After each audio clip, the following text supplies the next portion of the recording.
Bonjour et bienvenue sur TV Land, votre web télévision locale. Au sommaire du journal de ce vendredi 6 février, liste Front de gauche, Dimanche et compagnie à Josse, raid Amazon. Départemental toujours, avec un troisième binôme qui se lance dans la course sur le canton du Seignan. Jean-Marc Lespade, maire Front de gauche de Tarnos, et Eva Bellin se sont officiellement présentés mercredi au cours d'une conférence de presse. Je vous propose de les écouter. Pour l'annonce de leur candidature à ces départementales, titulaires et suppléants ont choisi de s'exprimer en extérieur devant le Centre des finances publiques de Saint-Martin-de-Seignan. Si nous avons choisi ce lieu, c'est bien évidemment pas dû au hasard. C'est parce que d'abord, il faut savoir que les perceptions dans le département des Landes sont menacées. J'en profite justement pour saluer l'action des agents des services publics fiscaux qui sont mis en grève il y a quelques jours justement pour s'opposer à la réduction de leurs effectifs. Donc il s'agit bien sûr d'un lieu symbolique. Et puis deuxièmement, dans cette campagne électorale, donc pour les élections départementales, nous allons mettre au cœur de cette campagne notre opposition forte contre les logiques d'austérité qui sont mises en œuvre par l'État et par le gouvernement d'Emmanuel Valls. Ces politiques d'austérité ont des conséquences dramatiques sur la vie des citoyens. Au niveau local, cette politique d'austérité se traduit par une baisse substantielle des dotations de l'État à laquelle s'oppose le Front de gauche. Le gouvernement Valls a décidé de mettre en œuvre une politique d'austérité draconienne qui se décline pour les collectivités locales par une baisse de 12,5 milliards de dotation en moins pour les collectivités locales, qu'il s'agisse de la région, qu'il s'agisse du département ou qu'il s'agisse du bloc communal. Et bien évidemment, aujourd'hui, l'ensemble des élus s'arrachent les cheveux, se torturent la tête parce qu'ils ne trouvent pas bien sûr de possibilités pour équilibrer leur budget. Donc ça signifie qu'il faut contester ce cadre austéritaire que l'État nous impose, sinon le département des Landes n'aura pas de marge de manœuvre et de capacité d'impulser des politiques qui sont nécessaires pour la vie quotidienne des habitants en matière de développement économique, en matière de logement, en matière de pouvoir d'achat et puis en matière de services. Je pense que dans cette campagne, il est complètement opportun et judicieux d'évoquer certains sujets, parmi lesquels les modes de garde d'accueil pour les petits-enfants. Jean-Marc Lespade et Eva Bellin comptent bien faire entendre leur voix au sein du département grâce à une campagne active et combative. Nous sommes des combattants positifs et constructifs, c'est-à-dire que nous sommes déterminés pour contester cette logique d'austérité. Donc nous sommes à la fois des contestataires, mais également nous sommes constructifs parce que nous avons des propositions et des propositions alternatives en matière de développement économique, sur des sujets tels que la gestion publique de l'eau, sur la mixité sociale en matière de logement, sur la transition écologique. Économie, emploi, logement, des thèmes qui seront largement développés au cours des réunions publiques. Que faire le dimanche avec une météo maussade comme ces derniers temps? Et si nous allions assister au spectacle proposé par Max, Dimanche et compagnie? C'est à Josse en tous les cas que notre journaliste s'est rendu pour suivre des aventures rocambolesques de la compagnie Légumes. Regardez. Il est grand et mollasson, elle est petite et énergique. Légumes se découvrent et se rencontrent tels deux solistes sur la même scène qui tenteraient de rester stoïques.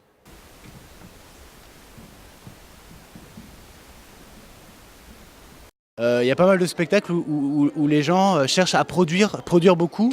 Donc ils mettent beaucoup de décors, ils ont un jeu très, très gros. Et nous on s'est dit pourquoi pas prendre le contre-pied de ça en fait.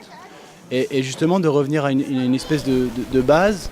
Et en fait, c'est aussi un rapport à la société maintenant, où tout a tendance à aller trop vite, l'information circule très vite. Et nous, on voulait justement amener une espèce de souffle d'air dans tout ça. Et pour ça, c'est comment on est stoïque. Et les deux personnages essayent d'être stoïques, mais en fait, ils n'y arrivent pas. Parce que il passe des choses autour d'eux qui font que c'est pas possible. Comme il y a l'autre, il rate quelque chose, il peut pas rester stoïque. Mélangeant cirque, jeux clownesques, musique et poésie, Légumes s'inscrivent dans un humour absurde. Au début, on a fait une recherche de l'écriture très théâtrale en fait. On parlait de 2 personnages qui étaient au travail, qui venaient travailler et quelles relations ils avaient entre eux. Et en fait, on s'est rendu compte que ça nous plaisait pas forcément, que c'était pas ça qu'on voulait raconter. Et du coup, on a fait la recherche de décaler ça et de pas parler du monde du travail, mais que l'absurde soit plus fort que finalement l'écriture théâtrale du travail et de ces 2 personnages. Et puis c'est la relation aussi qui a permis de rentrer là-dedans.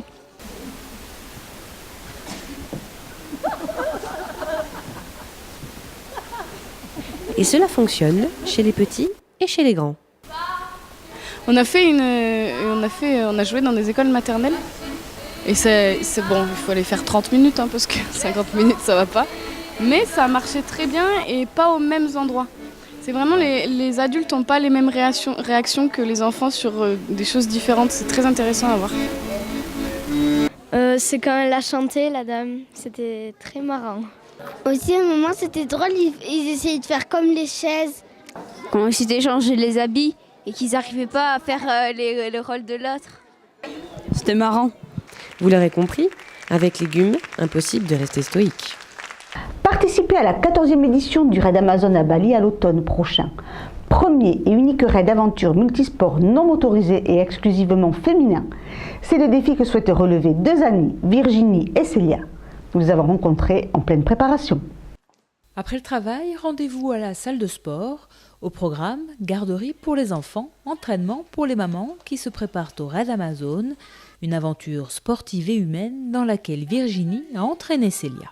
C'est un défi que je me suis lancé avant mes 40 ans. Voilà, donc en novembre 2015, j'aurai 39 ans, puisque je l'ai fait en 2016. Donc l'idée, c'était de participer à quelque chose d'un peu extraordinaire. C'est-à-dire que je ne ferai pas sûrement plusieurs fois dans ma vie. C'est-à-dire que c'est très compliqué au niveau de l'organisation. Partir 10 jours à l'étranger, quand on a une vie de famille, une vie professionnelle aussi riche, c'est pas du tout évident. Donc c'est quelque chose qui demande de la préparation, qui va demander déjà un an avant, beaucoup de préparation. Et sur le moment aussi, 10 jours comme ça, partir loin de sa famille, c'est pas évident. Donc c'est quelque chose que je ferai une fois, je pense, dans ma vie. Et le côté sportif, parce que je suis sportive, j'aime ça et j'ai besoin de ça, voilà. Le Raid Amazon, c'est 6 jours d'efforts durant lesquels les concurrentes, par équipe de 3, enchaînent les épreuves, course à pied, VTT, canoë et autres réjouissances.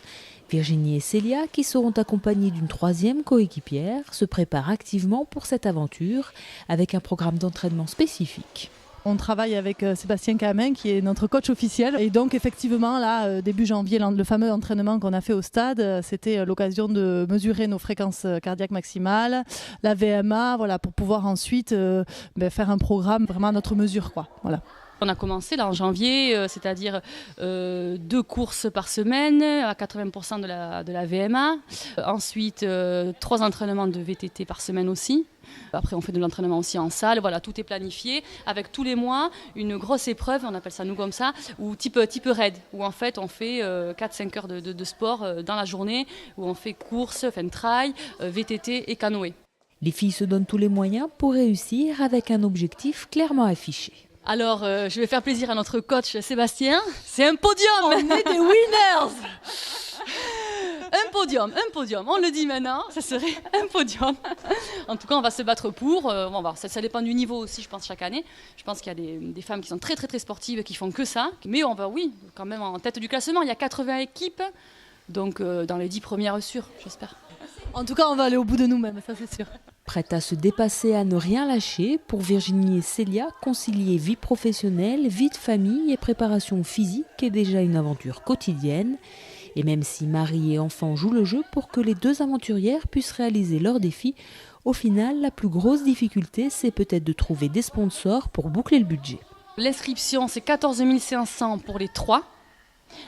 Tout compris, en sachant qu'on a aussi nous budgétisé tout ce qui est des phases d'entraînement, tenue, tout ça, mais ça on va voir du côté des sponsors.